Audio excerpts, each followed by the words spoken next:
The anxiety of death was always there. But the question with them was whether there is anything after death. Anything after death. And the Western thought does not actually get out of this attempt to deny the finality of death. Deny. But they don't really get out of the fact that death is the final terminal. The anxiety of moving towards death is the essential existentialist problem. The essential existentialist problem, जैसे Sartre ने कहा ना, nothingness is at the core of my being. Nothingness. कुछ नहीं रहना, कुछ नहीं बचना.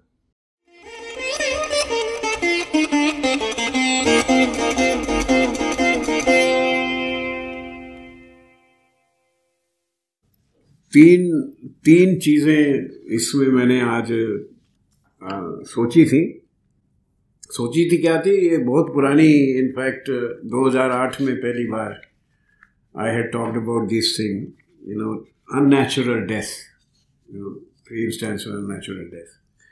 For example, euthanasia, where you are the patient, if is terminally ill person, suffering, would very much want to die.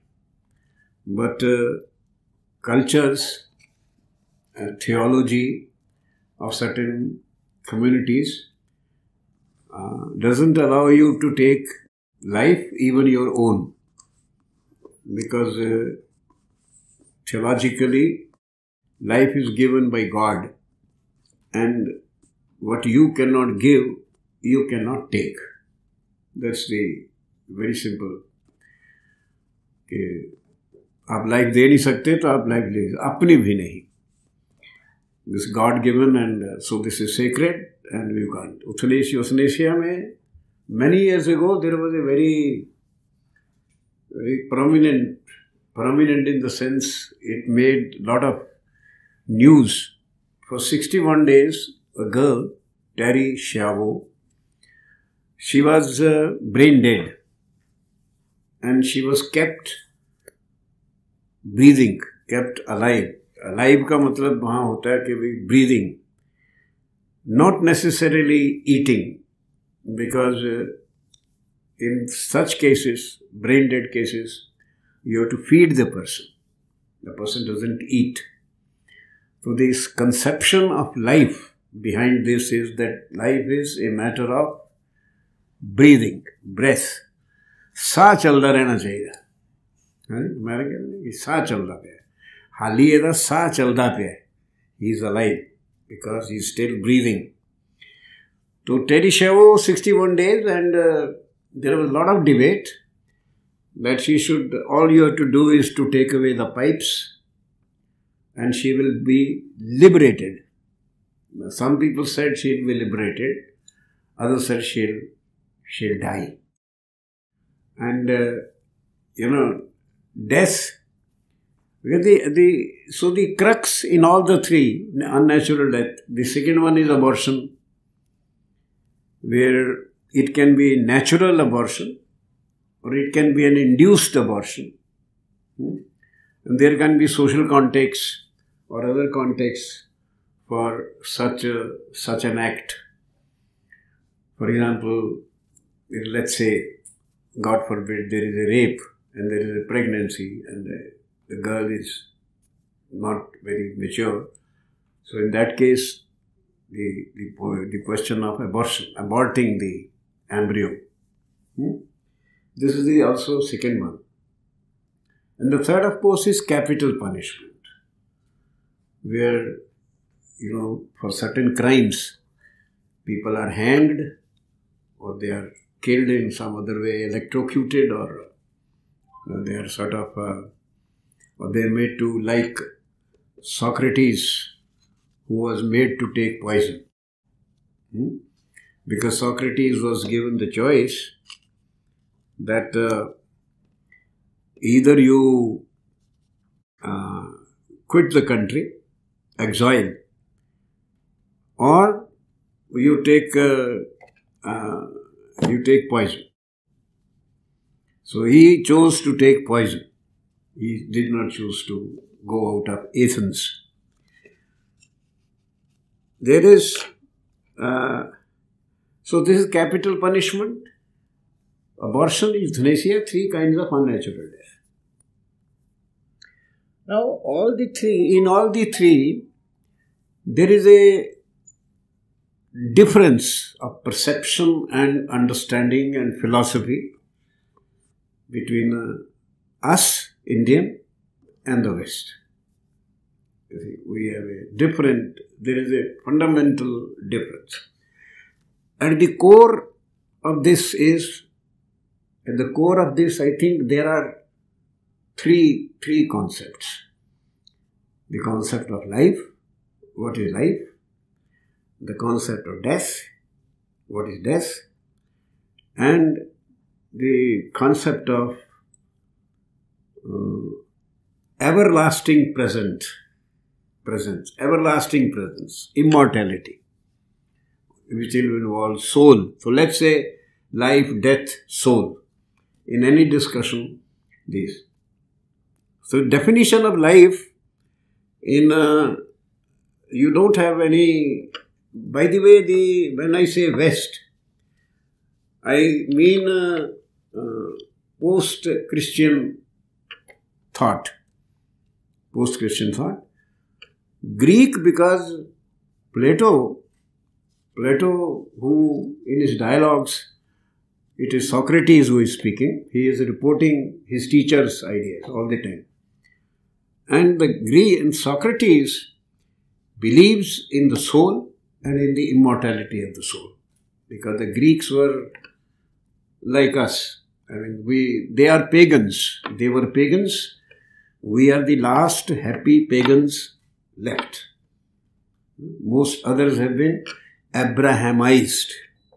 They've been sort of put into strict constraints and straitjackets.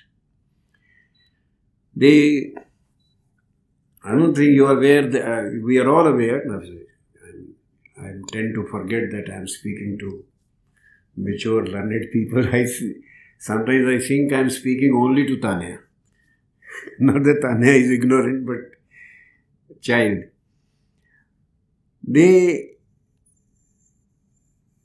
Socrates was charged, he was charged with 2 things by Athens, the government of Athens.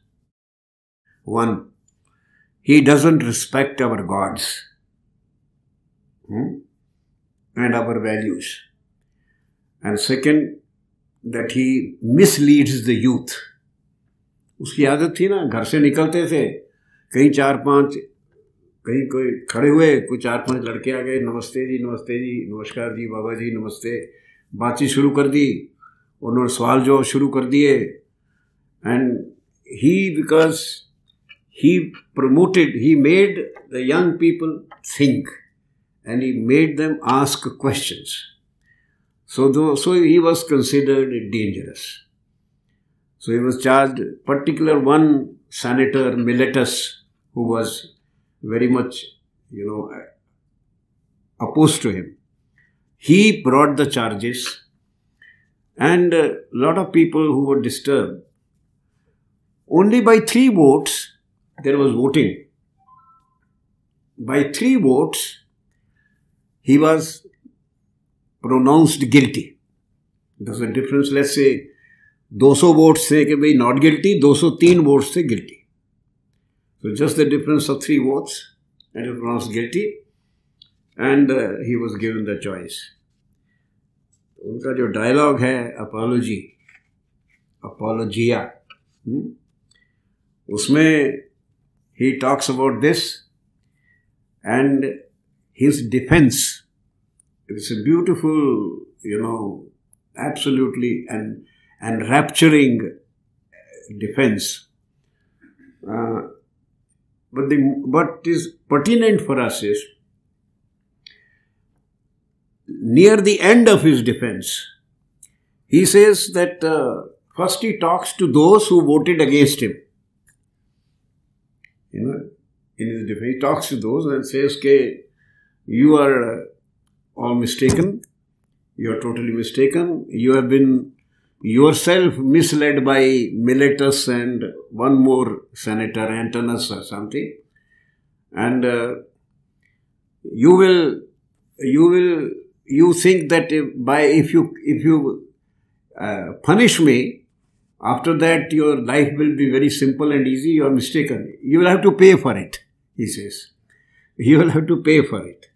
Because I am not at all guilty of what you are saying. And he tells them that I went to the god, that the oracle of Delphi in fact called me, and I respect all the gods. I respect the values of honor and freedom and beauty and valor, which were the Greek values.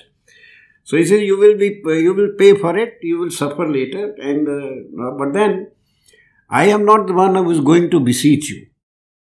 I am not going to entreat you कि भाई आप करिए, मुझे छोड़ दीजिए, गलती हो गई. I am not going to do that.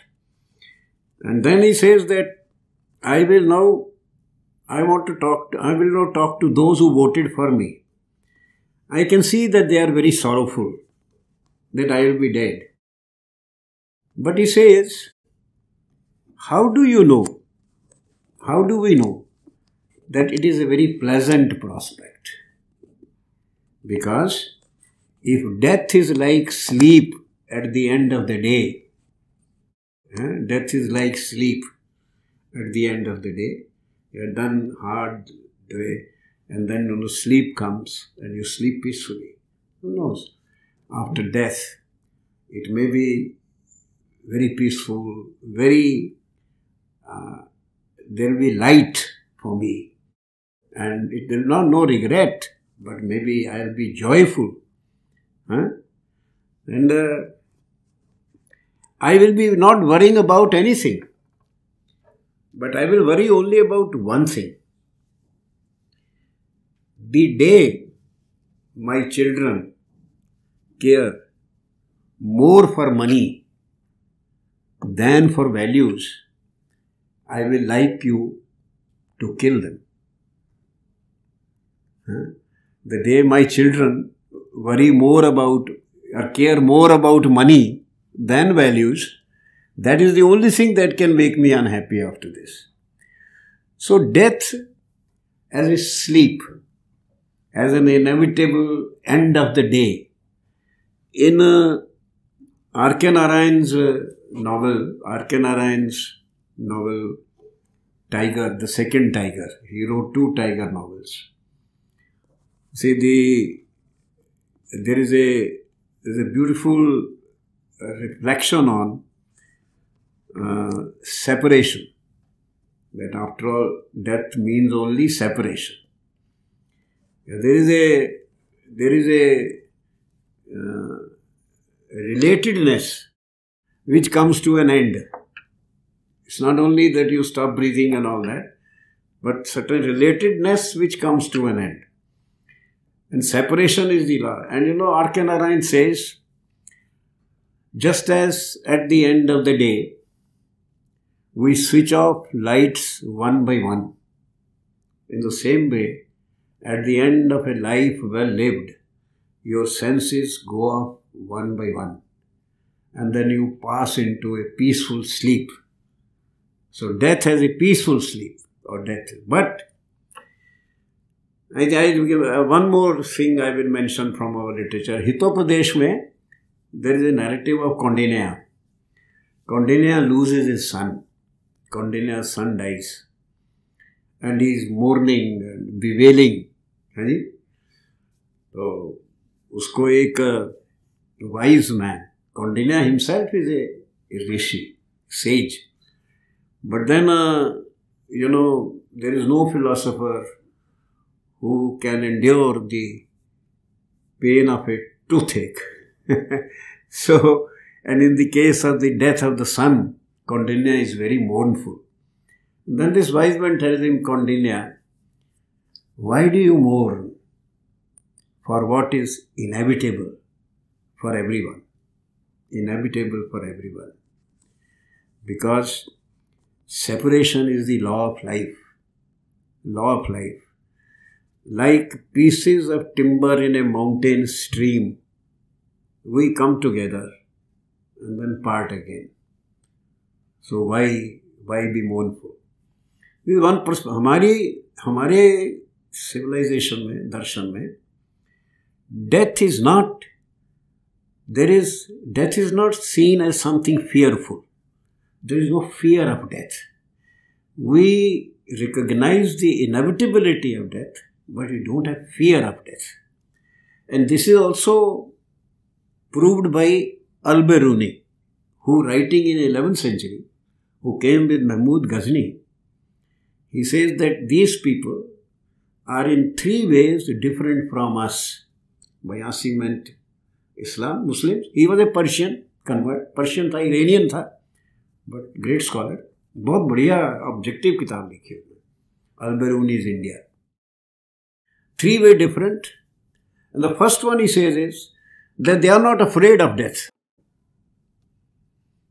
So you see, in our culture, civilization, we don't have fear of death. But because we come to that, but in the Western civilization, there is a fear of death. There is an anxiety. Now, if you,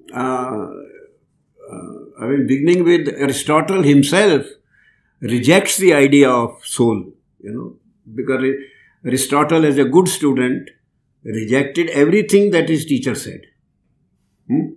Plato, whatever he said. So he rejects the idea of soul. And he doesn't believe in immortality. So this, because immortality, there are 2 different things. One is immortality and one is rebirth. Rebirth, which in our philosophy, it is not immortality. Because immortality is what ठीक तरह pronounce करने में बड़ी मेहनत होती है उस नाम में, हाइडेगर, बट हम लोग बोलते हैं हाइडेगर, वो ठीक है, हाइडेगर ही ठीक है, अपना साडा प्रोनाउंसिएशन भी ठीक है. You see, he has a triadic structure: existence, entity, what exists, and the being of that entity. You see, existence, so I exist, and I am an object, I am an entity. But I as an entity have some natures, ko prakriti hai koi meri, kuch something which can be laid bare by somebody. Describe 3 चीजें. Being जो है, being, उसमें Heidegger में being जो है, his being is always moving towards death. And Montaigne, who influenced Bacon, Montaigne in one of his essays says that we are dying every day. So when we celebrate a birthday, we are in fact celebrating that our life has become shorter by a year. We are closer to death. So we are going close to death every day. So being moving towards death. And this fact of finality of death, why it is fearful in the Western thought? Because death is a terminal point. Finality है उसकी. Finality. Khatam. Everything finished. And therefore, it's one of the reasons for anxiety, angst, A-N-G-S-T.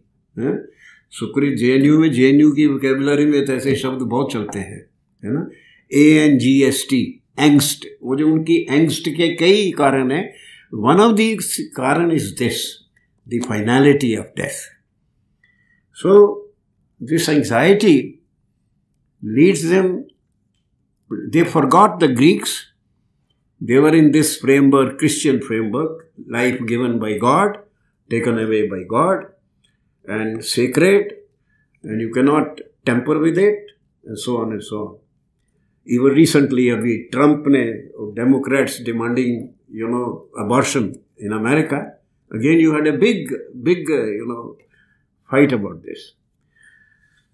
So the basic question of death, हमारे यहाँ anxiety नहीं है, fear नहीं है, because death, हमारे यहाँ death is not the finality. It is not the finality.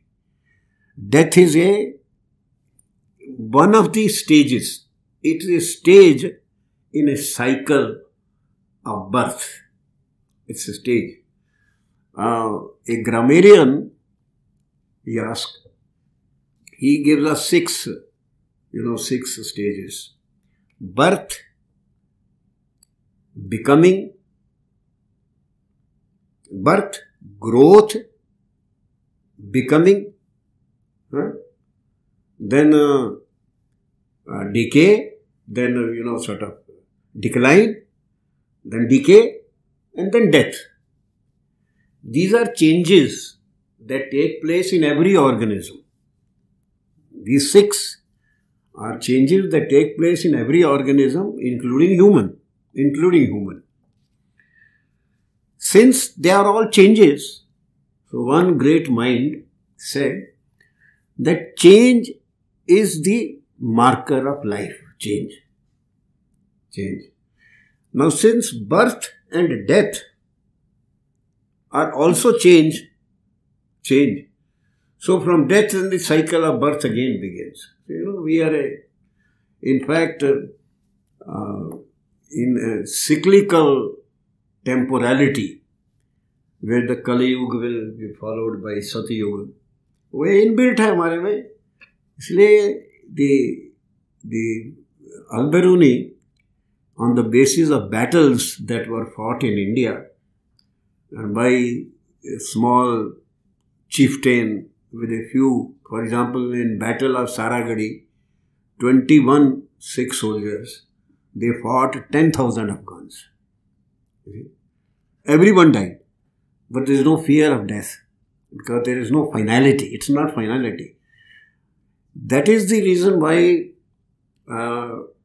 in our certain systems, Jain systems particularly, Digambar Jain, उनके जो मुनि होते हैं, दूसरे भी, पर उनके दिगंबर जैन इसलिए कह रहा हूँ कि उनका एक बड़ा क्लियर होता है कि दिगंबर जैन मुनि जो होता है, ही ऑलवेज ईट्स स्टैंडिंग, बैठ के नहीं. बैठ के खाना हो तो आदमी को खाता है ना जिसने अच्छी तरह खाना हो. आपको देखा, हम लोग जब बैठ के खाते हैं तो फिर थोड़े हिलते हैं बीच में कि भी थोड़ा रोटी और नीचे हो जाए, थोड़ा पानी पीते हैं और फिर और रोटी खाते हैं, है ना. पर ये जो मुनि होते हैं, सन्यासी, वो तो 3 मुट्ठी अनाज खाते हैं 24 घंटे में, और उसमें भी कई कंडीशंस रखते हैं. जैसे जो जैन मुनि खाना खाने जाएगा तो वो मन में कुछ धारण करके जाता है, धारण करके कि अगर मुझे कोई मिल गया रास्ते में तो मैं नहीं खाऊंगा. मतलब अपने कमरे से, वो डाइनिंग हॉल तो ये होता है उनका, जहाँ वो भोजन करते हैं, पंक्ति पावन की ज़मीन पे बैठ के, जो तो खड़े होके खाते हैं, पर जहाँ किचन है उतने में वो सोचता है कि अगर मुझे मिल गया तो आज नहीं खाऊंगा, या कोई परिंदा दिखेगा तो खाऊंगा. Some sign he decides and then leaves the room. So many times he doesn't eat. तो बट व्हेन ही ईट्स, तो वो ऐसे करके अपना बनाते हैं ऐसे मुनि, और उनको खाना डाल दिया जाता है, वो खाते हैं. अगर एक ग्रेन राइस का या कहीं गिर जाए तो वहीं रुक जाते हैं. Then they don't eat after that. Not after that. When that Muni grows old and is not able to stand because they eat standing, then what he does? He simply sits down in an asana, gives up food and water, and his devotees sit around him. और 21 दिन 22 दिन बाद अपना प्राण त्याग देते हैं. यहाँ सुइसाइड नहीं है, प्राण को त्यागना. You have the free will. You are free to decide about yourself, whether you want to live or not live. So because this finality is not there, the whole attitude, you see, the whole attitude towards this is different. इसलिए इन issues में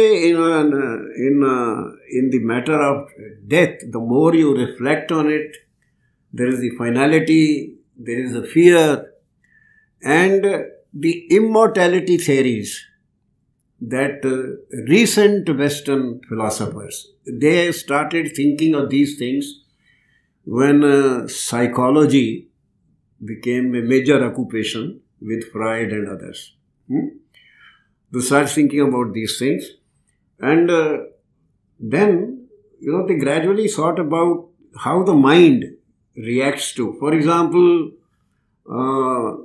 procreation is seen as an attempt at immortality. So there are three kinds of immortality: individual immortality, collective immortality, and procreative immortality. Immortality, अपने को दादा पोते में अपने आप को देखे, एक पोते को देख कहते हैं कि तो बिल्कुल दादे पे गया है.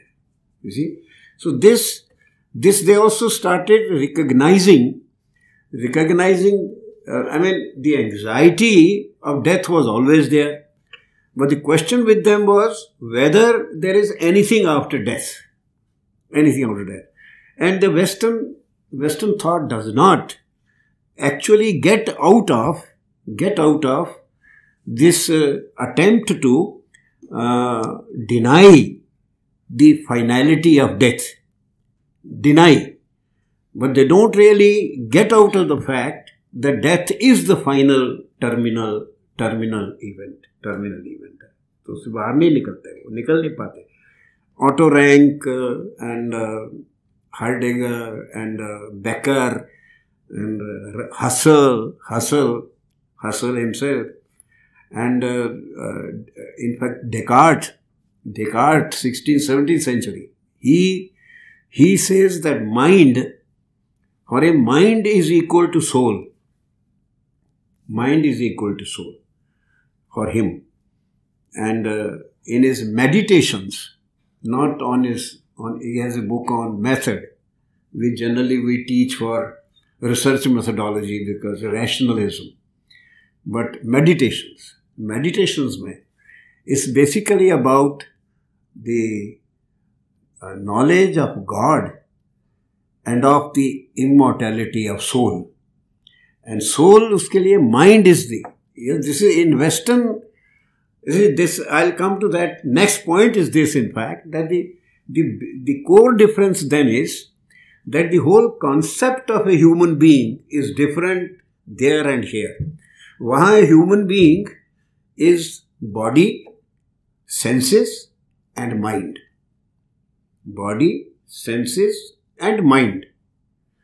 Here, human being is body, senses, man, buddhi and atma, chitta.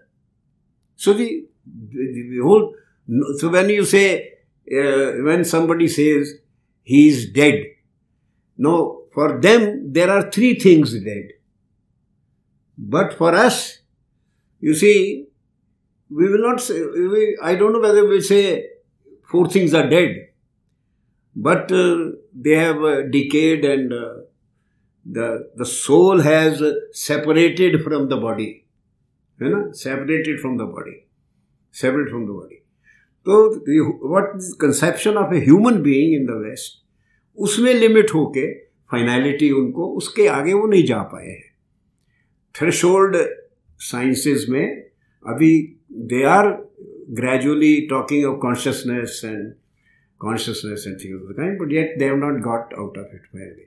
Descartes का कहना था कि mind जो है, looking at the functions of the mind is not a material entity like the body material है, पर mind जो है वो material नहीं है, और उसके जो functions हैं वो भी नेचर का पार्ट नहीं है, मटीरियल नहीं है। सोचना, फैसला करना, नफरत करना या रिफ्यूज करना, एक्सेप्ट करना, these are not material. They are not material functions. And therefore, when the body decays, but the decay of the body or death of the body cannot mean the destruction of the mind. But of course, people have objected, people have pointed out that because the whole notion of decay, the whole notion of birth, growth, becoming, decay and then die, death, this is in a framework of time. But you become aware of the framework of time because you have been observing an entity, an object, and the changes in the object have given us the idea of time. देखो ना, जब हम कहते हैं कि भी बच्चा छोटा बड़ा हो गया, बड़ा हो गया, फिर बूढ़ा हो गया, फिर ये तो एक ऑब्जेक्ट है, एंटिटी। हम जब एक जगह से दूसरी जगह जाते हैं लंबा, तो कहते हैं बड़ा टाइम लग गया, है ना, बड़ा टाइम लग गया। या हम if we see, if we go high on the mountain, and this is from Bhartrihari, when he talks of time, he gives this example. High 8000 foot से नीचे घाटी में एक नदी है, तो ऊपर से वो नदी का पानी का हिलना नजर नहीं आता। There is a green line, समझ रहे हो ना, नदी की ब्लू लाइन है सर। नीचे एक नदी की लहरें वहरें नजर नहीं आएंगी 8000 फुट से, लगा नीचे एक नदी है, लाइन है। अगर उसमें एक बोट है, बोट, और जब आपने पहली बार देखा तो बोट यहाँ है, ऐसे नदी मोड़ ले रही है तो बोट यहाँ पे है। उसके बाद आपको नींद आ गई, आपने पराठे खा लिए, सो गए, और जब आप उठे फिर देखा तो बोट जो यहाँ थी वो यहाँ आ गई। तो आप कहते अरे बड़ा टाइम निकल गया, मैं इतना सोया। सो spatial, non-spatial, if mind is non-spatial, it is non-temporal, है ना, जो भी चीज non-spatial है। but the temporality, time, mind का भी time is in the functions of the mind, because the functions begin and they stop. Something comes and something goes. So this is what the critique of Descartes' position is there. But all this is because you see the European mind के उस death को space में, time में, के finality of death, उससे उनकी anxiety, this is their anxiety. हमारे यहाँ कोई फर्क ही नहीं पैंदा, कहता वो तो ठीक है जी, सब दी होंगी है, मरना तो है एक दिन, वेरी ईजी, मरना तो है एक दिन, आज या कल की फर्क पैंदा है, पता नहीं किन्ने पहले जाना है, we don't know who will go first. That kind of thing is not there in the western mind, तो that finality and all that. So when Terry Schiavo suffered for 61 days and there were pipes and लगी हुई हैं उसको, brain dead है, तो even the parents, the mother, did not allow the pipes to be taken out. You see? वो finally court vote में जाके ये करके हुआ कि ये हुआ।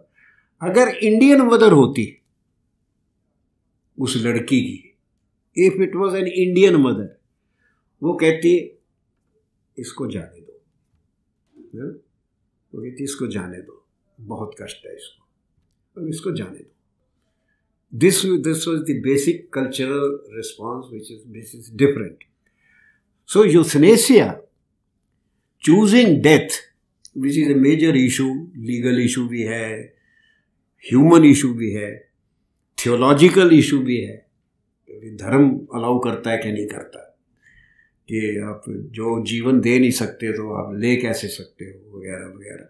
सो euthanasia is a, I think अभी राहुल जी बता रहे थे कि in one country in Europe they have, Switzerland में they have allowed, rather they don't allow. India में भी अलाउड नहीं है, इंडिया में भी अलाउड नहीं है. वो अलाउड इसलिए नहीं कि हमारा कॉन्स्टिट्यूशन वगैरह सारा एलियन है ना, वेस्टर्न है, इंडियन नहीं है ना, तो इसलिए हमारे सारे लीगल सिस्टम जो हमने लॉज बनाए हुए हैं वो भी according to the advanced civilization है ना. वो जो advanced civilization is a murderous civilization. This is a very interesting point that with Heidegger, he says that because we are afraid, people are afraid of death, so they create illusion. Illusion because we see other people dying. वो train का accident हो गया, 50 मर गए, खबर आ गई, हवाई जहाज गिर गया, 200 मर गए, उसे लड़ाई हो गई, गोलियां चल गई, 70 आदमी मर गए. सो ऐसे लगता है दूसरे ही मरते हैं, दे डाई, असी तो ठीक ठाक है. तो यक्ष प्रश्न जो था महाभारत में है ना, पहला प्रश्न था कि what is the most surprising thing in life, तो वो कहता है कि we see people dying every day but we believe that we are immortal. तो दे का कॉन्सेप्ट है, दे. एक उनका जो थोड़ा जो साइकोलॉजिस्ट के साथ आया है, डबल का कॉन्सेप्ट, जो बना this concept of the double. जैसे जब हम अपने को शीशे में देखते हैं, वही छोड़िए, अपनी फोटो हम जब खिंचवाते हैं है ना, एल्बम में लगा लेते हैं फोटो.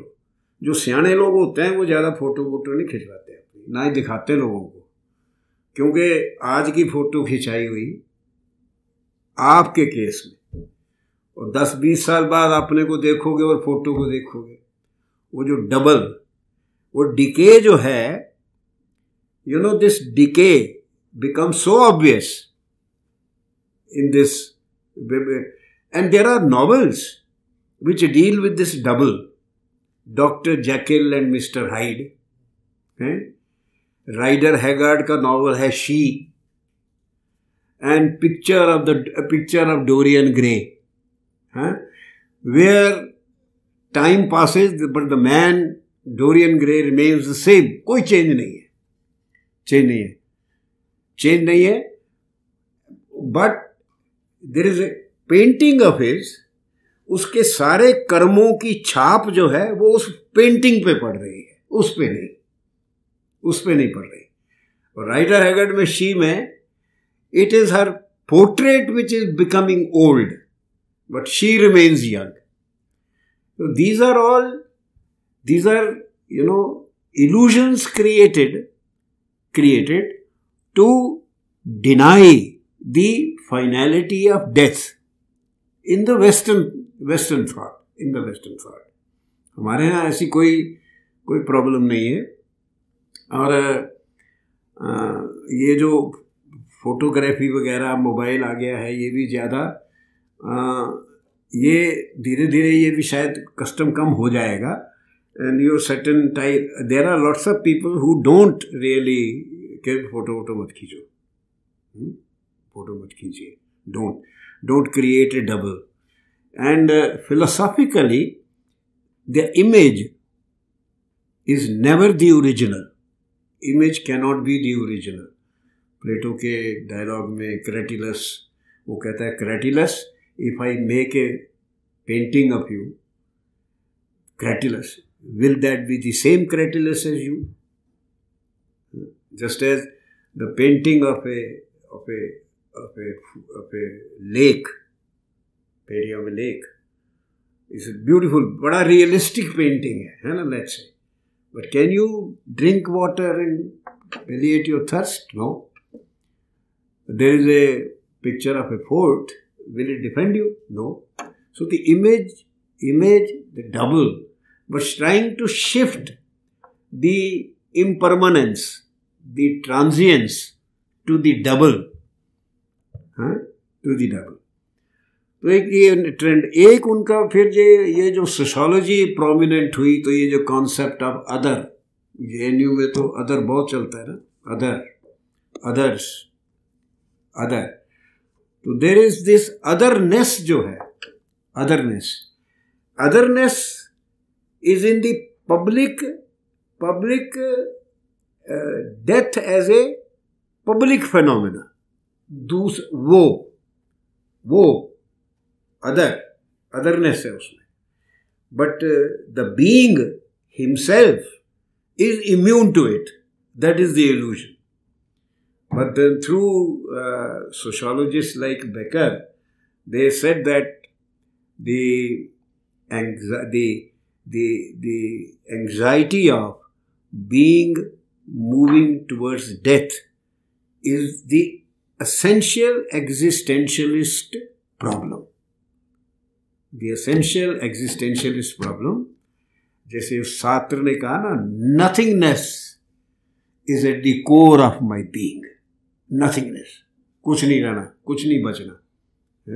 हमारे तो कहते ही हैं कि कुछ नहीं बचना, और हम बरी नहीं करते उसके बारे में, because the whole philosophy cyclical is different, that you will be reborn and rebirth. But it is not immortality in our system, because I may be reborn as a dog, I may be reborn as a snake, whatever.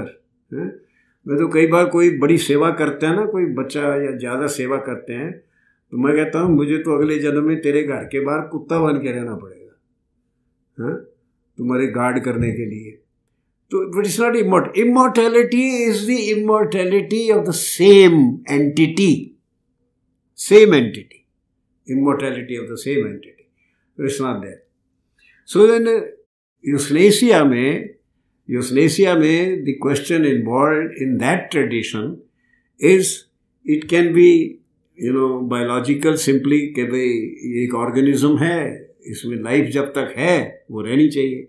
theological, it is given by God, so you cannot take it away. human कई बार हो जाती है कि किसी का एक ही बच्चा है, तो क्या इसको चलो हम देखते तो रहेंगे, like different dimensions. But then in our tradition it's not so. Forget the metropolitan India and learned India. हमारे तो गिल साहब जो मेरे सीनियर प्रोफेसर थे, वो कहते थे जब तक तू सिर दर्द हो को गोली शोली खा के ठीक हो जाए वो तो ठीक है. तुए फिर दे कदी गोडा बदलवा लिया, कदी दिल बदलवा लिया, कदी लंग्स बदलवा लिया, हैं कि इन जी के राम गयो रावण गयो सब दरबार, आप भी जाओ. क्यों बैठे रहते हो, क्यों कोशिश करते हो कि जीते रहें ऑल द टाइम. ये this is Indian thinking. And in fact when I first talked of it abroad somewhere, वहाँ I don't want to talk about कि भी वहाँ उनको मैंने कहा कि आप लोग इतना जीना क्यों चाहते हो, इतनी साइंस ने आपकी तरक्की कर ली, आप सब कुछ बदल लेते हो, ऊपर राइनोप्लास्टी भी कराते हो, फिर मोटापा भी ख़त्म कर देते हो, नोज भी ठीक करा लेते हो, है ना. तो दिल भी बदल लिया. और रिसेंटली लगा था ना, पिग का दिल लगा था, एक को लगाते हैं, थोड़े दिन चला था. तो अगर ठीक चलता है तो उसका कोई मतलब बड़ा सीरियस है कि भाई इसका मतलब you are a pig in any case, है ना, कि वो पिग का दिल आप में चल रहा है. तो वो सब कुछ बदल लिया, पर क्या आप ही रह गए. आप ही रह गए. Because I am Descartes, I think, therefore I am. I is at the center of this problem. Ultimately, we are not worried if somebody else dies. We are not worried if somebody else is worrying कि मैं मर जाऊंगा या मैं मर जाऊंगी. हमें चिंता अपनी होती है, अपनी होती है. इसीलिए हमारे शास्त्र दर्शन ये कहते हैं कि कब ये कोई ना ये ना सोचो, ये जो सोचते हो ये मेरा बेटा है, ये मेरा भाई है, ये मेरी माँ है, कोई किसी का नहीं होता। सुख दुख अपना अपना, और इसलिए जो चिंता होती है अपनी, नॉट दी अदर। अदर की चिंता नहीं होती, अदर की ऊपर की होती है, दिखावटी, है ना, जो जिसे वो कहते हैं शमशान वैराग्य। वहाँ जाके बहुत बुरा हुआ है, बहुत बुरा हुआ है ना, बहुत बुरा हुआ। वहाँ से निकले तो कहे कॉफ़ी कहाँ मिलेगी, है ना। वो शमशान में गए तो वैराग्य हो गया थोड़ी देर के लिए। So this is no, I have wondered a lot, but I have talked of 3-4 things. Number one, in all these 3 issues that I mentioned, euthanasia, abortion, and the question involved is that of death. Therefore, the question involved is of life. Therefore, the question involved is of what a human being is. तभी तो उसकी death का क्या मतलब है, life का क्या मतलब है। हमारे यहाँ कहते हैं ना कि अगर आप सिर्फ जिंदगी में खाते पीते ही रहे, खाना पीना, यू नो, एंड फिर सेंसरी एक्सपीरियंसेस उसी में रहे, तो आप में और जानवर में तो कोई भेद ही नहीं है। You are like animals. You are not defined as a human being by breathing और बाय सेक्स और बाय एपिटाइट और by what you eat, what you do. You are defined as a human being in terms of your thinking self, and whether you reflect and ask yourself, what is the goal of my life? Why am I here? Who am I? And what am I supposed to do? तो हमारे यहाँ तो ये इसको कहते define करते हैं। So that great image in Kathopanishad, the chariot image, जो जीवात्मा है वो उस चैरियट की ओनर है। इस चैरियट, शरीर जो है ये रथ है, और जो बुद्धि है वो ड्राइवर है, रथवान है, रथिन। और जो मन है, मन होता है संकल्प वाला, आज पिज्जा जरूर खाएंगे, ये मन करता है। पर बुद्धि कहती है तेरा पेट खराब है, पिज्जा मत खाना। तो जो ड्राइवर है वो तो है बुद्धि, पर जो संकल्प वाला जो लगाम है ना, ढीली कर दो, खींचो, वो है मन। और जो इंद्रियां हैं, senses, they are the horses. और जो उसके विषय हैं, इंद्रियों के विषय हैं, वो सड़क है जिस पे ये रथ दौड़ता है पूरी लाइफ में। अब अगर इस प्रकार की इतनी प्रोफाउंड आपका एनालिसिस हो लाइफ का, तो कई बार माँ भी सुनी जाती है, कहती ये तो मर जाए चंगा, ये हो जाए पुत ना ही जमदी। Am I right, sir? Why? Because you see here, it's just being alive, breathing, eating is not life. Charak, in his Charak Samhita, Ayurveda के टेक्स्ट में, he starts by saying, this is Ayurveda. र जो है वो मतलब उसमें बीच है आयु का वेद.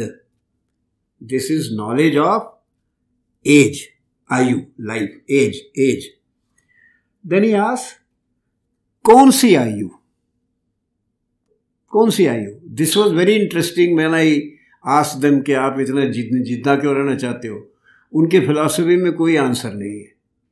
उनका जवाब ये है कि भी 4-5 चिकन और खा लेंगे, 1-2 स्कॉच की बोतल और पी लेंगे, और क्या, ये जिंदा रहना चाहिए. भगवान इतनी बढ़िया लाइफ है, इट इज़ गुड लाइफ, बढ़िया खाते हैं, बढ़िया है, तो जिंदा जितना रहो अच्छा है, बट कोई दर्शन नहीं है. Now again I am talking, you see, because the contemporary जो enlightenment age के बाद जो क्रिश्चियनिटी का ह्रास हुआ वेस्टर्न सिविलाइजेशन में, क्रिश्चियन ह्रास हुआ, उसी से ही उनकी existentialism and alienation and ethical questions वगैरह जो ना, उसी से वो मर्डरस सिविलाइजेशन भी बनी. मर्डरस, यू नो, कि आप पूरे रेड इंडियंस वाइप आउट कर दिए, मैक्सिकन्स वाइप आउट कर दिए, ज्यूज को मार डाला। पर हम तो उसको बड़ी आइडियल सिविलाइजेशन मानते हैं, उन्हीं की नकल करते हैं।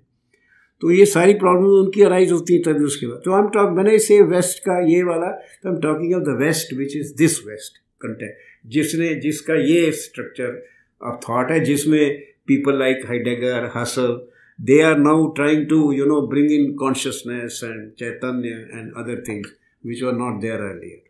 तो चरक says कैसी आयु? I asked this question उनको कि आप लाइफ जिंदा क्यों रहना चाहते हो, किस लिए, आपके जिंदा रहने से क्या होगा? तो वो नहीं है, बट यहाँ चरक का जवाब बहुत बढ़िया है। He says सुख आयु और हित आयु। सुख आयु के your limbs, your mind, your senses and your self, आत्मा, एवरीथिंग इज इन हार्मनी, ये है सुख आयु। I think I have the exact उनका जो स्टेटमेंट है, बड़ा बढ़िया है।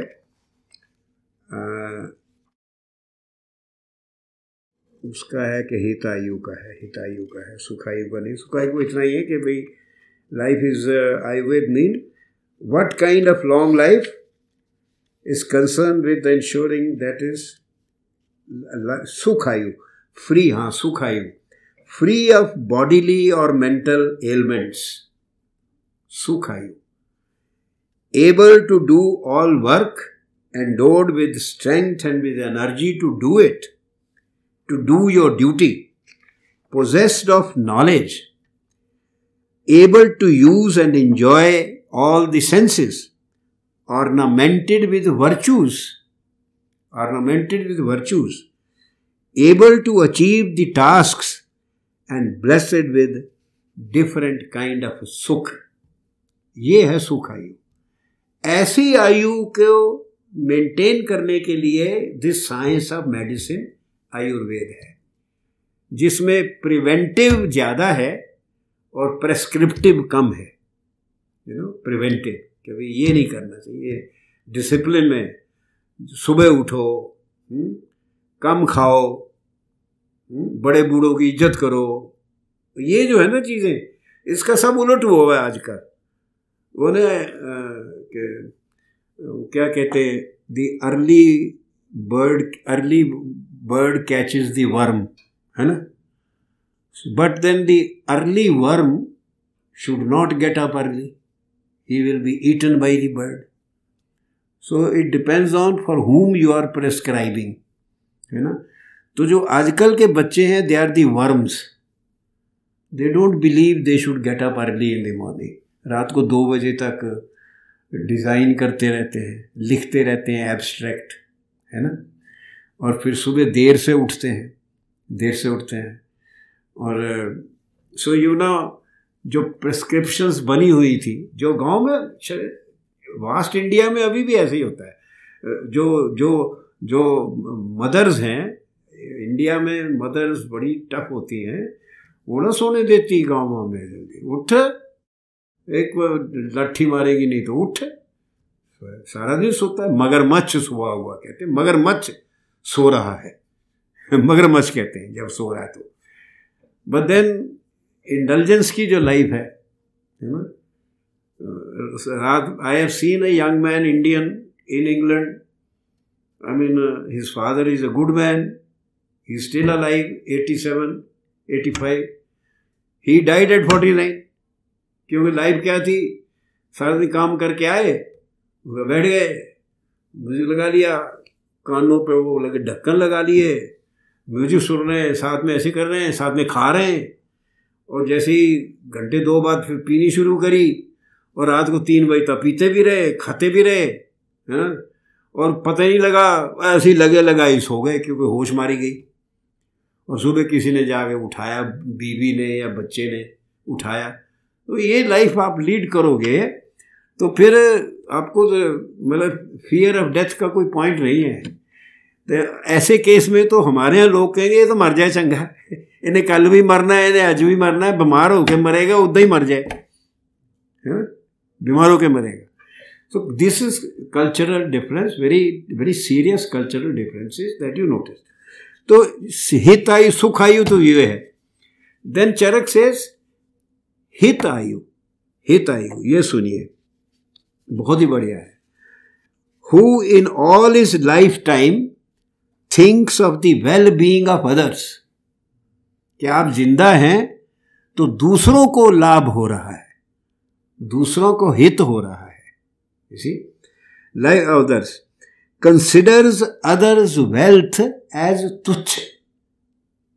Others' wealth as tuchh, of no consequence, is possessed of acknowledged virtues, sadgun, such as truth-telling, acts thoughtfully, respects those who are worthy of respect, is indifferent, udasin, to others, serves devotedly the learned and the aged. Devotedly the learned and the aged. Controls his passions, is constantly involved in sharing his knowledge, his wealth, sees, Baba Nanak कहते हैं ना, बांट के खाओ. He sharing his wealth, his knowledge, sees all beings in his own self, accepts good advice. ये हित आयु है. ऐसी एज के लिए आयुर्वेद है. ये जो दवा है, मेडिसिन हम देते पढ़े, ये ऐसी आयु के लिए. वो नहीं कि हाँ जी हैं, हमें मजा आ रहा है, बहुत बढ़िया जिंदगी काट रहे हैं, और क्या चाहिए, है ना. This is the, so this is it, this is the why, this is the reason. And in fact, Charak says that a young boy or a girl who touches the feet of elders will never suffer from mental ailment. उसे दिमाग की बीमारी कभी नहीं होगी. ये कोई अगर मैकेनिकल कॉज एंड इफेक्ट देखोगे तो समझ नहीं आएगा, बट अगर आप गहन सोचोगे, कौन ऐसा है जो बड़े बूढ़ों, कई लोग ऐसे होते हैं अकेले में मिल जाए तो पैर छू लेते हैं, अगर 4-5 और हो तो फिर नहीं छूते, फिर झुके नमस्ते कर लेंगे, शर्म लगती है उनको, है ना. तो कौन ऐसा है बच्चा, उसकी कैसी सोच है कि वो बड़े बूढ़ों के हमेशा, कोई चाहे बाहर का ही आए, बाहर का भी है, वो पैर छूता है. तो एक ह्यूमिलिटी है ना, एक ह्यूमिलिटी है ना. It's also it's a very peaceful mind. वो जो ऐसे करके चलते हैं ना, ऐसे करके, उनका तो माइंड पीसफुल नहीं होता. जो सिमट के चलते हैं ना, उनका होता है. तो वो जो पूरा सिमटा हुआ सेल्फ है उनका, वो सेल्फ नहीं है, उनका अपना होंद नहीं है, इसलिए वो दूसरों के सामने झुक जाते हैं. तो जो अपने बारे में सोचेगा नहीं, चिंता नहीं करेगा, तो उसको दिमागी बीमारी कैसे होगी. बीमारी तो उन्हीं को होती है ना, जिनको अपनी चिंता होती है. ये लेना था मिला नहीं, ये होना था हुआ नहीं, ये करना है नहीं हो रहा. पर ये कि जो करे सो रब रखा. अगर ये मन में हो कि भी जो होना होएगा, जो करता है ठीक करता है, तो you remain. Lot of people you see who are very contented. आप रिक्शा वाला सारा दिन रिक्शा चलाता है, 60 साल की उम्र होगी, शाम को बैठेगा और जब खाएगा हंसेगा, खाना खाएगा, उसी में खुश है. एंड पीपल वंडर, जो बड़े बड़े घर में रहते हैं, बहुत पैसे हैं, बहुत बढ़िया खाते हैं, वो खुश नहीं रहते. They are not happy. So the whole philosophy of life is behind this question, whereby in our society legally तो यूथनेसिया अलाउड नहीं है, पर जब भी कोई व्यक्ति बहुत बीमार होता है, उसकी बहुत ज़्यादा, तो घर वाले भी कहते हैं कि इसकी अब जान छूट जाए तो अच्छा है. Am I right? होता है ना. यहाँ वो नहीं कि भाई गॉड ने दी है, अब ले नहीं सकते, इतने पाइप ला दो, इतने ला दो, पीछे ला दो, इतने कट के ला दो, 2 इतने ला दो, पाइपें लगा के जिंदा रखना है, वो नहीं. वेंटिलेटर मुझे बड़ा पजल करता है. I always when there is ventilator I always think कि पेशेंट को उठा के कहीं ऊपर रख देते हैं, क्योंकि हमारे घरों में वेंटिलेटर ऊपर होते थे ना, है ना, पुराने ज़माने में। तो ये वो आजकल वेंटिलेटर पे है। तो बात बहुत देर से मुझे समझ आई कि एक पर्टिकुलर काइंड ऑफ इंस्ट्रूमेंट है जिसमें उनको डाला जाता है, वेंटिलेटर। जो वेंटिलेटर का मतलब वेंटिलेशन भी तो होता है ना। अगर आप वेंटिलेटर में किसी को रखोगे तो उसे हवा ज़्यादा आएगी ना, आसानी से आएगी। अगर आप उसको नीचे रखोगे और खिड़की बंद रखोगे, वेंटिलेटर भी बंद रखोगे, तो हवा नहीं आती ना। तो मुझे तो ऐसी समझ थी, बट इन एसेंस वो है बेसिकली वही चीज़। वो आपको ऑक्सीजन ज़्यादा देता है ना, जो ऑक्सीजन आप ले नहीं पाते वो देता है। सो दिस हितायु सुखायु के हिसाब से ये इसको प्रमोट करना, this is the goal. And इसलिए गिल साहब कहते थे कि जो तक सिर दर्द हो गोली खा लो, बुखार आ गया गोली खा लो, अरे कुछ ज़्यादा बीमारी हो गई है तो अस्पताल से जाके, he used to say hospitals and courts कचहरियाँ, they are anti god instruments, because god wants you to go and you are fighting god by all kinds of things. You are fighting God. Yeah. So the second case, abortion. Now, again there in the West, in the Catholic Church, you see, abortion means, like us, it means putting an end to life. End to life. And it is not allowed. It's not allowed. Even in cases where, you see, sometimes I had a student, I mean, she's still there. They're married, both husband and wife, they were my students. And their second child, the doctors told her that he is very badly deformed. And lifelong, he will have problems, even of learning and other things. Teacher Una, तो they asked me. तो मैंने कहा भाई देख, तू तो Christian है, वो कैथलिक है, तो तू तो जो तेरा धर्म कहता है वही कर, मैं तुम्हें सलाह दूँ दूसरी तो वो तो चलेगी नहीं। And they didn't, you know them, Gaur Hari is wife. तो she gave birth to the child, the child is there, he has problem but the child is there. So you see, in हमारी फिलॉसफी में,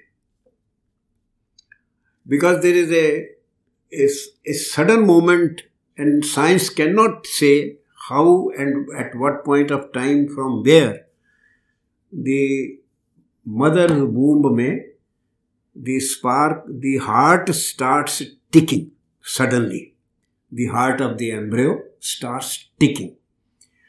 तो वो जीव आत्मा आ गई, this is believe कि जीव आत्मा आ गई, इसलिए अबॉर्शन हत्या है, क्योंकि जीव आत्मा है, वो जीव है, अब तो हत्या मानी जाती है, हत्या मानी जाती है।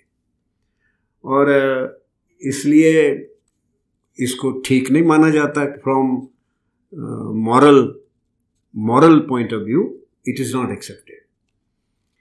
बट नेचुरल अबॉर्शन अगर हो जाए उसका तो कोई प्रॉब्लम नहीं, नेचुरल कई बार हो जाए, गिर जाती है बेटी, गिर गई, चोट लग गई तो बच्चा नहीं रहा, उसका नहीं, वो इशू नहीं है। पर एम्ब्रियो है, ठीक है, ठीक प्रोग्रेस कर रही है, उसे एंड करना। जैसे शुरू हुआ था बहुत ज़्यादा कि लड़कियों की, अगर फीमेल चाइल्ड, उसको मारना, clear case of murder, it's a clear case of murder in the Indian legal jurisprudence में also this abortion is considered equal to murder,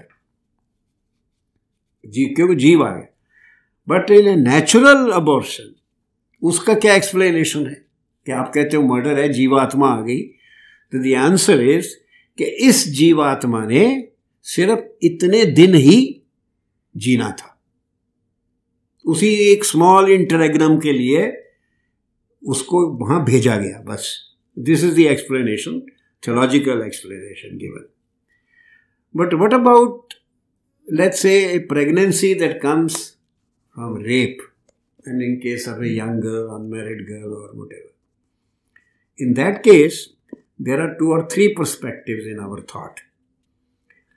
Number one, whether to abort that child or not, the decision rests with the mother. Very clear. Nobody else can decide. The court cannot decide. Parents cannot decide. The girl has to decide. It is her decision whether she will like to abort the child or give birth to the child. And in that case, no legal punishment or anything will be given. But if the person who rapes, the person who has raped, and if the girl has a child or the child dies after conception or whatever. But if there is a pregnancy in an unmarried girl, the rapist, according to Kautilya, is given death with torture. There are 2 kinds of capital punishment in Kautilya. एक तो simple death है, hanging को simple माना जाता है. गला करते करते रस्सी पाती, हाँ भाई क्या कोई और गलत थल्लो, फिर नीचे अचानक फट्टा खींच दिया और कड़क हो गए. और या इलेक्ट्रिक चेयर वाला भी बड़ा, it is very good death, पता ही नहीं लगता. But there is A second kind of capital punishment which is death with torture, कि रोज थोड़ा सा चक्कू उसमें लगाते जाओ. दैट इज स्वीयर क्राइम माना जाता है. हमारे जस्टिस वर्मा कमेटी बनी थी जब वो केस हुआ था ना, बड़ा एक जबरदस्त दिल्ली में केस हुआ, हाँ निर्भया केस. उसके बाद जस्टिस वर्मा कमेटी बनाई थी कि ऐसे केस में क्या. तो हिंदुस्तान में तो जो भी होता है इसलिए होता है, जिसलिए वो होता है उसलिए नहीं होता है ना. तो वो 3 साल वर्मा जी को कोठी मिली रही, वर्मा जी को कार भी मिली रही, पूरा स्टाफ भी मिला रहा. 3 साल बाद भी उन्होंने कोई खास, अगर वो कौटिल्य पढ़ लेते उतना ही काफ़ी था, है ना. कि भाई हमारी परंपरा में ये है पनिशमेंट, और सीधी पनिशमेंट दी है. अब पनिशमेंट में इसमें जो डेथ पेनल्टी में भी आ गई हैं आजकल मॉडर्न कंटेम्प्रेरी थिंकिंग जो है, एक्सप्लेनेटरी साइकोलॉजी जो है, एक्सप्लेनेटरी, कि जी वो बेचारे का कसूर थोड़ा है, वो तो ऐसे ही पैदा हुआ घर में, उसके सर्कमस्टांसिस ही ऐसे थे, उसे अच्छी शिक्षा ही नहीं मिली, उसको कोई नौकरी भी नहीं थी, हैं, तो थोड़ा तो लीवे. इनको एक रिसेंटली हुआ है, एक रेपिस्ट को जिसको 20 साल, उसे एक बेवकूफ़ जज ने 8 साल 12 साल बाद छोड़ दिया. हाँ, every Sinner has a future. बताइए, अब ये तो उधर से आया, उन्होंने एक तो सिनर हमारा कॉन्सेप्ट नहीं है. यू आर ए क्रिमिनल और not, finish. You are not a sinner, you are a criminal. Hazlitt, writing about Bentham, in his biography says, Mr. Bentham, just as there is a moral man, there is also a criminal man. तो basically criminal होते हैं. तो उनको आप ये जो रेफर्मेटरी school है ना, कि अभी इसकी उम्र 18 नहीं है या 16 नहीं है, 6 महीने कम है, तो इसको वहाँ भेज दो, ये पढ़ लिख के ठीक ठाक हो जाएगा. कुछ ना होता. ये come out worst, because as Yevtushenko, Russian poet, said, education makes us better scoundrels. Education doesn't make us better human beings, because it teaches us how to explain our conduct. गल्ला बना के ना, नहीं ऐसा नहीं है, वो तो ऐसे था इसलिए, किंतु परंतु वगैरह करके, तो ये एजुकेशन से आता है. तो रेफर्मेटरी स्कूल जो हमारे यहाँ नहीं है, कोई रेफर्मेटरी स्कूल. पनिशमेंट, इसका punishment clear, death with torture, no questions asked. So but the issue of theological issue of taking life है ना, कि आप जिंदगी क्या ऐसी ले सकते हो, ले सकते हो क्या नहीं ले सकते? That theological question doesn't arise in our because हमारे यहाँ डेथ जो है वो it is a different commodity. हमारे यहाँ डेथ जो है it is separation of the soul from the body. वहाँ and Descartes has said it that the decay of the body decays completely, and then once the body decays and breathing stops, then the soul leaves the body. बाद में तो जिमें पूरा arrange किया है कि पहले तू जाएगा फिर मैं जाऊंगा. बेसिकली सोल तो है नहीं, वो तो माइंड को ही सोल कहते हैं. And this is you see we have a different because so called mind जिसका एक टू फंक्शंस है ना. एक तो संकल्प है दैट ये करना है, दूसरा एक जजमेंट है उसका फंक्शन, जजमेंट कि जो ये करना है ये ठीक है कि नहीं, श्रेयस और प्रेयस दोनों. तो ये दोनों जब हमारे दिमाग में चलते हैं हम इन दोनों धाराओं को देख सकते हैं. सर हमें we can watch our mind in this, watch our mind functioning, and the observer and the observed are not the same. So mind cannot be the soul. The observer is the chitta. चित्त है क्या, एक में सांख्य में उसे पुरुष कहते हैं और मीमांसा में चित्त कहा है और योग में आत्मा कहा है. आत्मा, चित्त, पुरुष. It is an entity, again it is an entity. It is non-spatial in a way. Non-spatial. But it may not be temporal. It is because it is a recording instrument. ये आपके लाइफ का हर experience उसको record होता है उसमें जाके. And your चित्त is formed. So your swa can get disturbed and you can become खंडित चित्त, विखंडित चित्त. Or if you are completely with yourself, you are, ekagra chitta. And depending on the kind of experiences that you have allowed to come into yourself, because in our educational systems, we believe that you must filter your experience. Filter your experience, isn't it? तो filtering करके आपने किस तरह की चीज आने दी उस पर डिपेंड करता है आप किस प्रकार के ह्यूमन बीइंग बने. So you find some people वो खुश रहते हैं हमेशा, कुछ है उनका हमेशा ही पंजाबी में कहते मुंह सड़िया रहता है ना, उनका हर वक्त मुंह सड़िया रहता है. मतलब उनको जब भी मिलो सुबह शाम वो खुश की रहते हैं. तो ये प्रकृति जो बनती है it is because according to what kind of experience you have allowed to filter into yourself.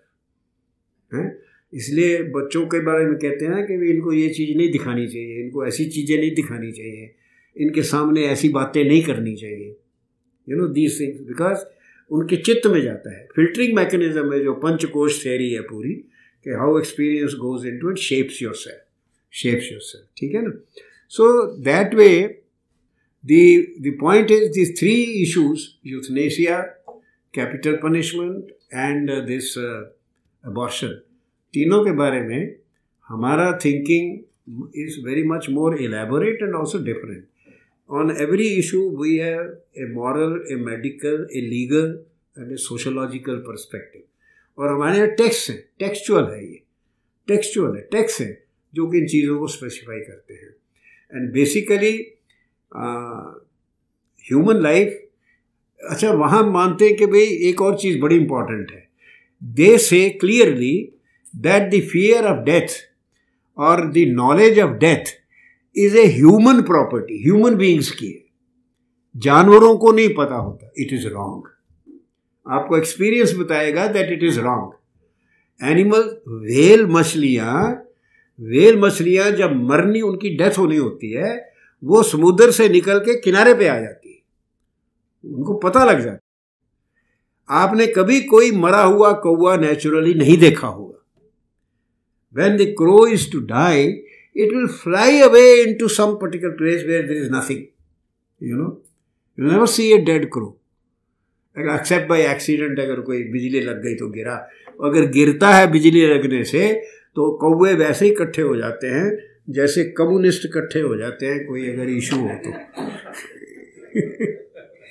वो भी इकट्ठे हो जाते हैं ना, उसी तरह कोई भी इशू हो तो the crows, you know, they get together and they make noise. But in we हमारे लिए जीव जो है, जीव, सब जीव में चेतना है, कॉन्शियसनेस है, चैतन्य है। और जीव जितना ह्यूमन बीइंग को अपना आने वाले समय का आभास होता है, उतना ही जीव, हर जीव को होता है। I've seen, actually experienced birds, even birds are aware. Birds are even aware if you try to protect them and they die, they know that this person has been trying to protect me. They know that. And I have seen, you know, I mean, dogs, you know, coming to particular people and taking food only from them, even when they are not pet. You see? And I have seen monkeys who sit like a very wise old man. ऐसे बैठे, उनको खाने को दो कुछ भी, normally monkeys will eat, वो खाती नहीं, केला दे दो उसको पड़ा रहेगा, खाते ही नहीं।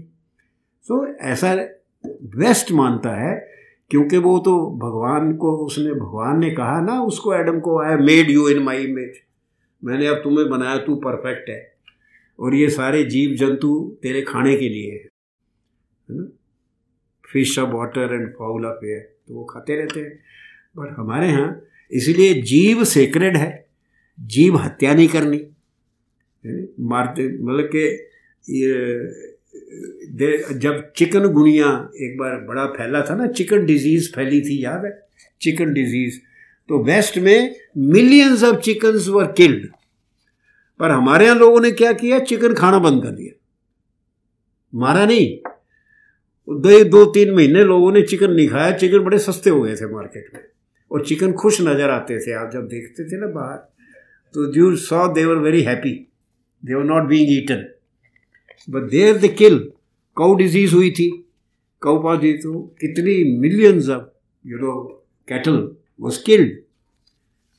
पर हमारे मारते नहीं है, क्योंकि जीव है। हम भी लाइफ सेक्रेड मानते हैं, but not because God has given it.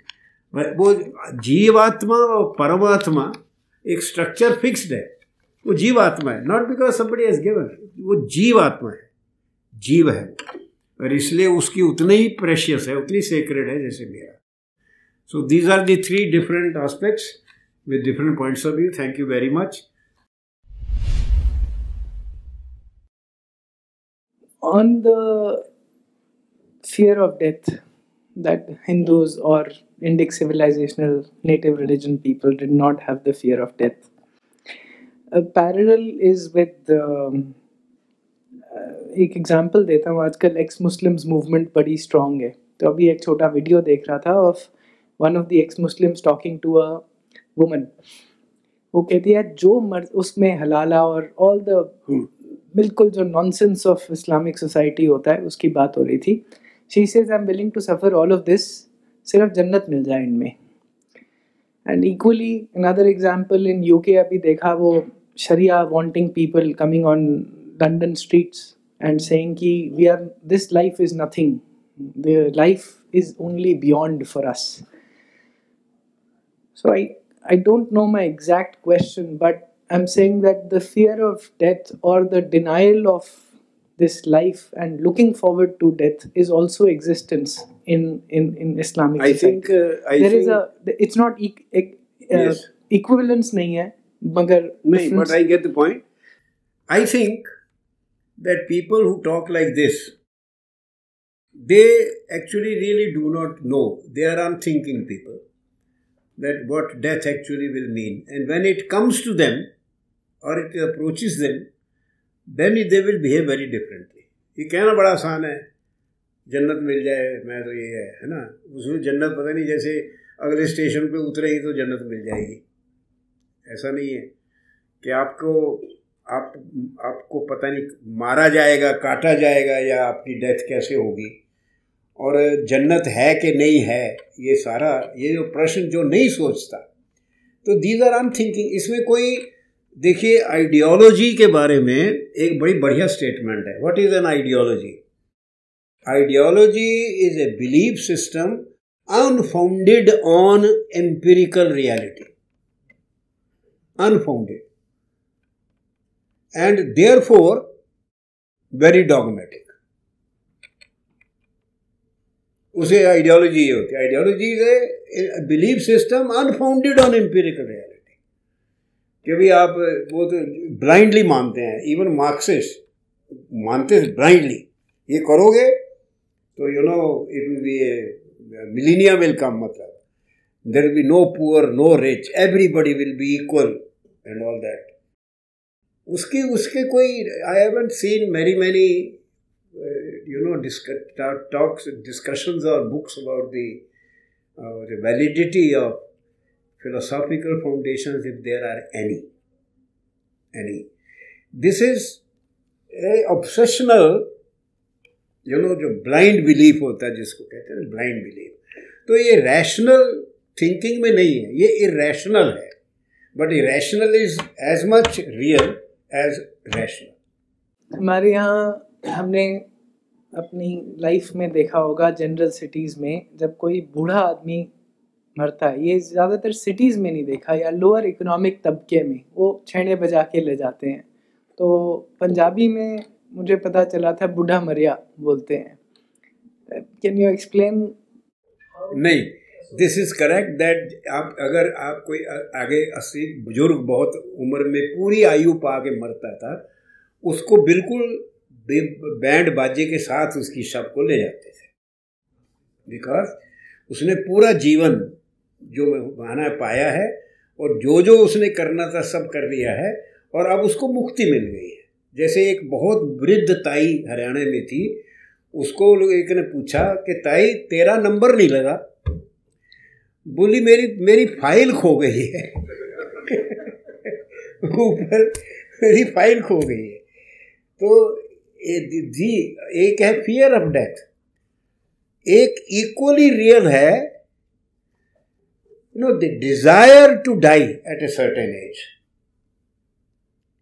कि यार अब ये शरीर छूटे, इतने बूढ़े होते हैं कष्ट पाते हैं, सब ठीक होता है, फिर भी दे से कि भाई ये किसी से कष्ट। कुछ कहना है sir? Ji sir.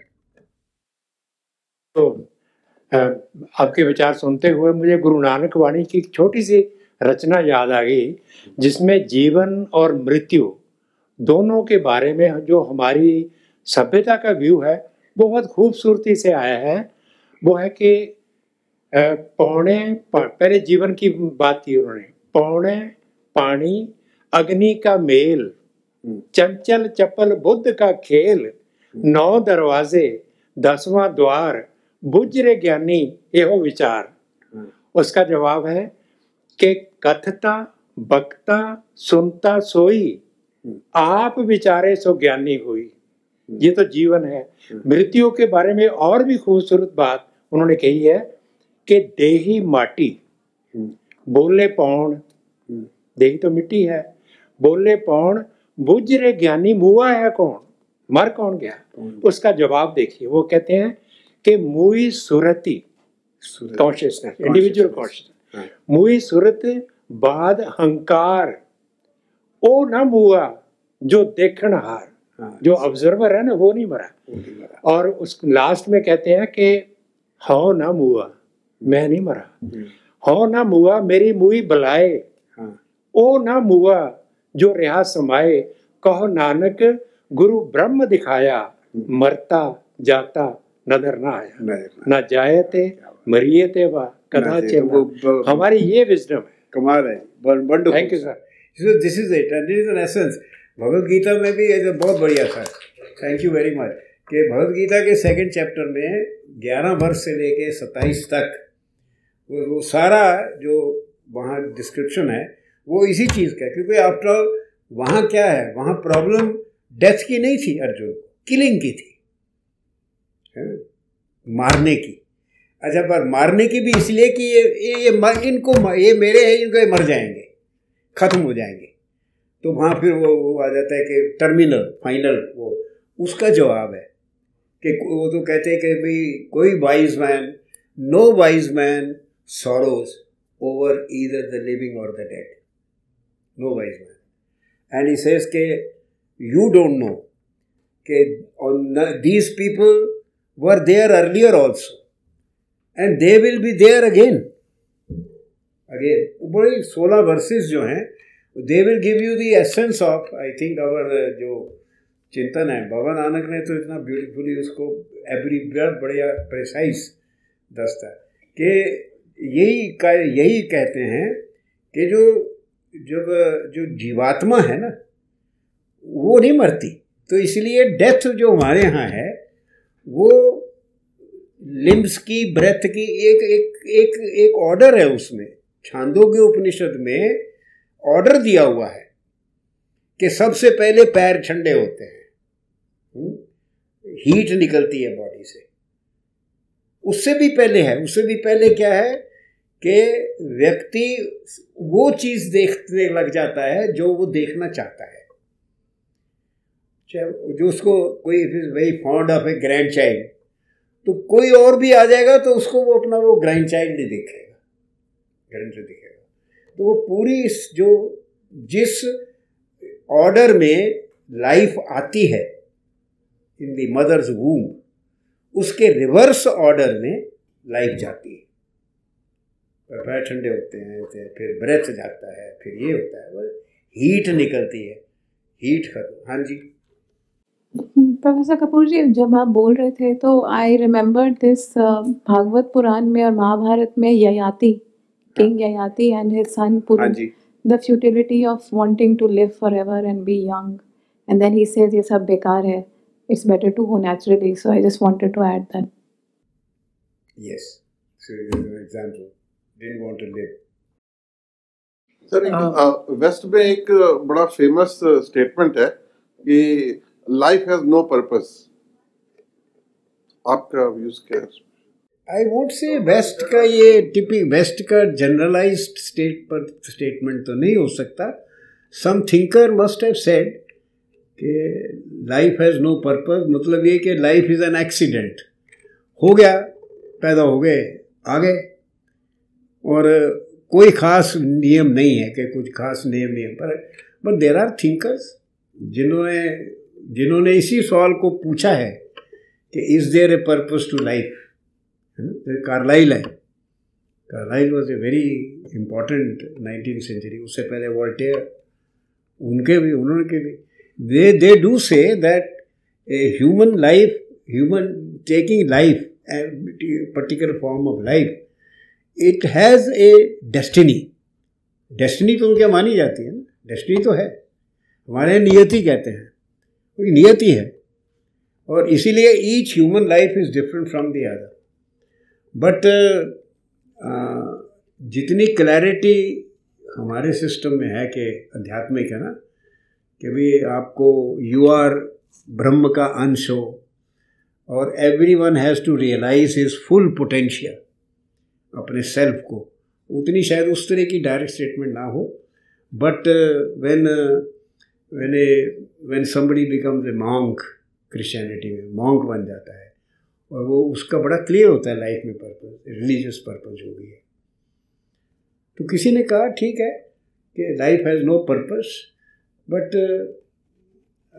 it is not characteristic. You can't say this is the Western philosophical foundation. नहीं, जैसे ये कि भी life is given by God and you cannot take it away, ये sacred है ना, ठीक है।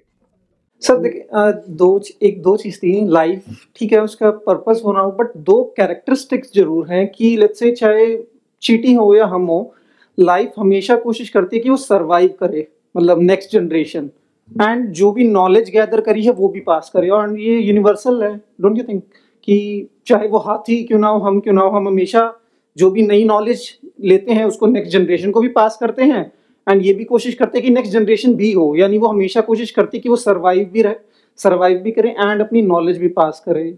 सो इस पे आप मुझे आपके बात समझ थोड़ी आ रही, बट क्यों आप ये क्यों पूछे? देखिए जो आप नेक्स्ट जनरेशन, एक तो ये है कि रीबर्थ है, वो भी एक प्रकार, जैसे हमारी जो कर्म थ्योरी है, it is very much deeply involve in all these questions, क्योंकि in our system only man is held completely responsible for his actions.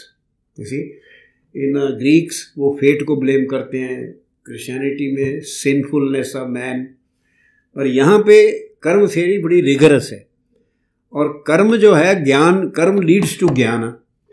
इसलिए आत्मा, जब रीबर्थ की जो थ्योरी है, तो आत्मा एक बर्थ से दूसरी बर्थ में आत्मा नॉट नेसेसरी को उसी प्रकार का आदमी होगा, कैन एनी जीव डिपेंडिंग ऑन दी कर्मा, वो रीबर्थ है, बट वो अपने साथ ट्रेसेस लेके जाती है आत्मा, जो आप कह रहे हो ना कि वो आगे पास ऑन होता है, ये not only in father and son और teacher and student, but we believe that from one life to another, you know, the karma गति जो हुई है, जो संचित कर्म है, वो जाते हैं। बौद्ध लोग आत्मा मानते हैं, पर बौद्ध लोग ये नहीं मानते कि आत्मा ट्रेसेस लेके जाती है पिछले जन्म की, संचित कर्म नहीं मानते। आपने कहा प्राण त्यागने की परंपरा हमारे यहाँ पर है, तो इसमें दो प्रश्न हैं। एक तो जैन मुनियों में या जैनों में संथरा या जो जिस भी नाम से जाना जाता है वो कॉमन है, बट क्या और भी कोई प्रमाण मिलते हैं हमारी सिविलाइजेशन में ऑफ? शायद हम अगर एक एवरेज समाधि लेते हैं, I would like to add something more actually. जी, मगर एक बहुत ही वर्ल्ड लोग के राम ने जल समाधि ले ली, हाँ। नहीं, देखिए वो और थी, वो राम की वजह समाधि और थी, पर ये जो कह रहे हैं कि आम लाइफ में without being rigorous also, there when people become very old, they often say, आप देखिए उनको बदल जाते हैं, वो खाना खाना छोड़ देते हैं, सिर्फ दूध पीते हैं, दूध पीना छोड़ देते हैं, सिर्फ पानी पीते हैं। ये भी होता है, आम लाइफ में भी होता है। When you are too old, you know, it begins happen. So it is, but the point is, it is an accepted fact, it is accepted, it is not considered illegal और suicide, ये नहीं। हाँ, assisted with external substances, for example ये जो Switzerland ने legalize करा है, this is called a Sarco machine, basically a coffin like instrument or in which you go and lie, and they suddenly infuse nitrogen or hydrogen or something, and it basically deoxygenate environment and you die within 30 seconds. What is your opinion of using external substances and not voluntarily giving up food and slowly passing away? I think a person who is terminally ill, let us say somebody who is not able to move or anything, usile euthanasia actually will mean that poison will be injected into the person or something. So there is nothing wrong in that, because if you are a ऋषि मुनि, तो आप तो अपने आप ही अपना अंत खुद ही control करते हो, but if one is not and one is suffering terribly, many times we have heard, you know, people hospitals में patient के भी कई बार देखते हैं कि वो खुद ही हटाए, जबरदस्त से पाइपें हटाते हैं कि इनको हटा दो, तो वो एड लेना कोई प्रॉब्लम नहीं है। I think though it's not of euthanasia, it's about abortion. Like you gave an example that the baby was deformed, but she went through the Christianity theory, and in Hinduism also we believe the same. But don't you think it's a right step not to let the baby get born, because the mother will be also in pain, perpetual pain throughout, and the child itself will be in perpetual pain. So yeah, that in fact that was in my mind, and but now I feel when I see that child still growing, then I feel maybe my thought was wrong. I didn't say it to her. I took the recourse, since you belong to this religion, तो you belong to, इसलिए मैंने कहा नहीं, पर जवाब मेरे यही था। और कई बार डॉक्टर्स इंसिस्ट भी करते हैं कि देखो ये, but that this is a medical case, it has no legal implications, it has no moral implications. This is when you exercise free will, you're exercising free will, and you do something which is either harmful to the other or somebody, then question. Hanji. As a history student, sir, I am reminded of some of the events that happened in the 19th century. So, I don't know whether this practice was there in other parts of India, but at least in Bengal, this custom was very popular. That people, when they grew old, they asked their children that I want to die by the banks of Ganga. So they were taken to Kashi. They went on their own will, and then they were kept in a bed in the ghat, and then they passed away there. This was a very popular And practice. cremated there also. Yes.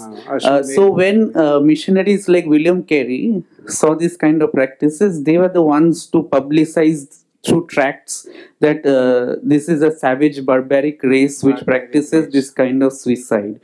And perhaps even the case of Sati was a reflection of that, though it's also true that many women were coerced, Yes. but many women also voluntarily did it. Yes. And I think the current Indian state, for whatever reasons, has internalized that value. So he was talking about Santhara. I am reminded of a judgment which the Rajasthan High Court gave, I think, in 2015 or 16, which basically outlawed Santhara on the grounds that it is suicide. I think it was later overturned. But my question is that we are all having this kind of discussions, right? And it's great, but is there any way of actually influencing the lawmakers and the people who are in the judiciary with regards to this? Because they have internalized the Christian values so much. So aren't we able to affect change on that front? No, I think the change will not come through these lectures and discussions and talks, but change is bound to come from the dynamics of the society itself. You see, gradually, when your education becomes free of the Western thought, when it becomes free, when people of your own thinking reach that point of decision making, then things will change. You see, things will change. अब जैसे एक example है, बड़ा week example है कि anti dowry law बनाया था, उसका खूब मिसयूज हुआ. जब बहुत मिसयूज हुआ तो उसको फिर मॉडिफाई किया गया, मॉडिफाई किया गया ना. So when the response comes from the feedback comes from the society actual, ये इस वक्त के they are slow on the uptake. Many of the laws they make under the influence, as you said, the influence of the other system. That system has worked there well. It works. उनके वो problem नहीं है, पर problem कह लो या facts नहीं है. उनकी हिस्ट्री भी इतनी नहीं. We have a very long history, and so many things have come and developed and all that. But changes, you have to change the education system. Only then the difference will come. Last time also I heard you, but very important question that comes up, that we talk about, a pride in history. But the point is that in current scenario also in Western world, there are a lot of isms coming up, but we don't have such isms in us, in our Indian society where we can really take pride in. अभी भी उनकी इतनी theories आ रही हैं, इतने propound कर रहे हैं, चाहे philosophers, चाहे historians, चाहे पॉलिटिकल एक्ट, पर हमारे यहाँ तो कोई कुछ नहीं कर रहा. हमारे तो अभी तक लेटेस्ट में नए में बताइए 30 साल 40 साल 50 साल से I don't find any theories that has really created a stir in the society. I agree with you that देखिए दो रीज़न है. एक तो हमारा जो एक समाज बहुत बड़ा है और बड़ा वेरिड है, बहुत बड़ा है और बड़ा वेरिड है, और ये अभी भी काफ़ी हद तक away from the metropolitan cities, it is a self governing समाज. गांव से आप सेल्फ गवर्निंग है. उसकी ग्रेटेस्ट एग्जांपल है कि कुंभ के मेले में कोई पुलिस की ज़रूरत नहीं पड़ती. लाइन लगाते हैं, बारी से जाते हैं. उन दिनों में कोई जेब भी नहीं काटते. कोई ऐसा कि जेब कतरे भी वहाँ जाके गंगा स्नान ही करते हैं, जेब नहीं काटते. मैं बताऊँ, सेल्फ गवर्निंग सोसाइटी है. स्टैम्पीड भी नहीं होता. 5-1 करोड़ आदमी होता है. ये तो फॉरेनर्स नोटिस करते हैं कि ये इतना कोई पुलिस नहीं, कोई कुछ नहीं, एंड एक लाइन बना के लंबी, और लंबी लाइन में I saw a photograph of an army man carrying his old wife on his shoulder and standing in the line. He will carry his mother standing in that line for 4 hours. ये भी वहां नहीं मिलेगा. वहां तो उन्होंने Italy में Covid जब आया तो गवर्नमेंट ने फैसला किया कि बूढ़ों को घर में ही रहने दो और यंग को ले जाओ हॉस्पिटल, और बूढ़ों के कॉफिन्स बाद में वहाँ सड़कों पे पड़े हुए थे, यू रिमेंबर, सड़कों पे. और यहाँ पे जब कोविड शुरू हुआ तो मोदी जब पहली लेक्चर दिया, मोदी ने पहले लेक्चर में उसने कहा कि अगर आपके घर में या आसपास कोई बूढ़े हैं तो आप उनका ध्यान करो. ये कल्चर का फर्क है ना. हमारा समाज बहुत विस्तृत है और काफ़ी चीज़ें हमारे अंदर इमर्स्ड हैं और हजारों साल का एक्सपीरियंस है. हमको नई थियरी की ज़रूरत बड़ी एक्सट्रीम सर्कमस्टांसेस में पड़ेगी. हम देखते रहते हैं ये जो बड़ी गहरी झील जो होती है ना जी, उसमें लहरें नहीं बनती है ना. बड़ी गहरी झील होती है, वो जो होती है ना, उथली झील होती है ना, उथली, जिसमें कम डेप्थ होती है, उसमें पानी बहुत छलकता है. I've seen in Delhi, around where I live, I see the situation of the old parents. So I seriously don't agree. Definitely, हमारा जो समाज नहीं, I am in a total agreement with you. That's why repeatedly मैं कहता हूँ metropolitan से हट जाओ. So smaller cities भी, Allahabad जैसे इतने like old traditional norms they had, but still they have swayed away. You can say westernization or you can say whatever you might. नहीं, उसका ये हुआ है, ये absolutely हुआ है. Things have changed. Absolutely. मैं तो मेरा बड़ा एक फेवरेट था कि 2 पे 2 के कुत्ते को रख लेंगे, पेरेंट्स को नहीं रखते. और सर ये चीज मैं गांव की भी हूँ, गांव में भी चीजें काफी चेंज बदल रही हैं. जो गांव मेन सड़क के किनारे आ गए ना, या मेन सड़क आ गई, वहाँ सीधे जहाँ एकदम बिजली आ गई, टीवी आ गया, मोबाइल आ गया, तो एकदम ये ट्रांसफॉर्मेशन हो रहा है. देखिए, our country is undergoing a transformation from an oral culture. We are moving to kind of a scriptal culture, but at the same time, thanks to this technology, we are having more and more of audio visual, which is more close to our oral culture. वो भी हो रहा है. तो it is like कि समुद्र में लहरें बहुत हैं. अल्टीमेटली कौन सी लहर बनेगी, देश क्या रूप लेगा, ये भी देखना है. We have absorbed many foreign influences and things in history. And जैसे जब 2 नदियाँ मिलती हैं तो उनका रंग अगर अलग है, थोड़ी दूर तक आपको वो दोनों रंग दिखते हैं, बाद में फिर एक मॉडिफाइड सा कलर हो जाता है ना. तो that kind of state, you are actually as an intelligent observer, you are observing changes taking place which are adverse and which are not very negative, and institutions coming up जो आगे नहीं थी, जो वेस्ट में है, जो अब आनी है यहाँ, ठीक है ना. But at the same time you will have many counter examples. Even in cities you will have many counter examples of the other type जो resist करते हैं इन चीज़ों को. The change has to be, the society has to fight back those things which, after a lot of experience, the societal wisdom decides कि this is not good. यहाँ तो क्या हो रहा है कि हमारी जुडिशरी ही कई चीज़ें ऐसी कर रही है where they are undermining our culture, कर रही है. ऐसा चीज़ पूछना था सिर्फ, आप अल्बुरिनी की बात कर रहे थे. जब वो 11वीं सेंचुरी में आए थे तो उन्होंने देखा कि 3 चीज़ें उन्होंने देखा जो आपने बताया. एक तो मौत का डर नहीं है हिंदुस्तानियों में, और बाकी 2 क्या था? दूसरा, उन्होंने कहा कि ये सच बोलते हैं, हमेशा झूठ नहीं बोलते. और तीसरा, इनको अपने ज्ञान का बड़ा अहंकार है. अब ये तीनों चीज़ें उल्टी हुई हैं इस वक्त.